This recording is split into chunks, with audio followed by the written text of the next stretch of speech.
नमस्कार village boy cooking हब चेनेলৰ অন্য এটি ভিডিঅ'লৈ আপোনালোক সকলোকে স্বাগতম জনাইছোঁ।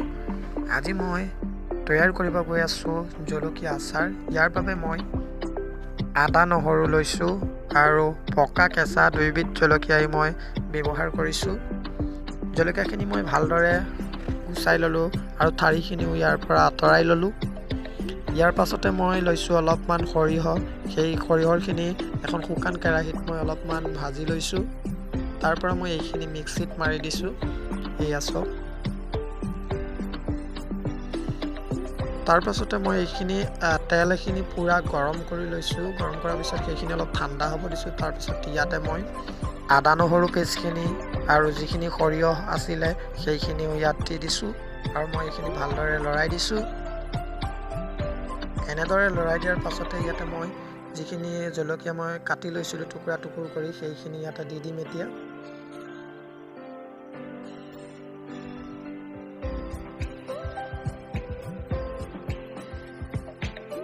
দিয়াৰ পাছতে এইখিনি মই ভালদৰে মিহলাই দিম।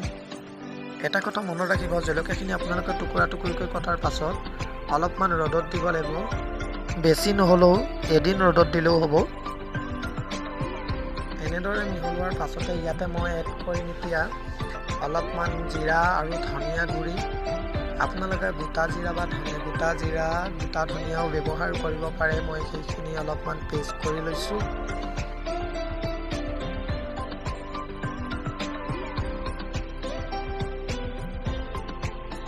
তাৰ পাছতে মই এটা নিমখটো এড কৰি দিছোঁ। নিমখটো বৰ বেছি এড নকৰিব, তেতিয়া ইয়াৰ জ্বলাৰ সোৱাদটো কমি যায়। তাৰপিছতে এইখিনি ভালদৰে মিহলাই দিছোঁ। মোৰ মিহলোৱা প্ৰায় হৈ গৈছে। এইখিনি মই এটা বাচনত নমাই ল'ম। তাৰ পাছতে ইয়াতে মই ভিনেগাৰখিনি এড কৰিম। এড কৰাৰ পাছতে এইখিনি মই 2-3 দিন ৰ'দত দিম।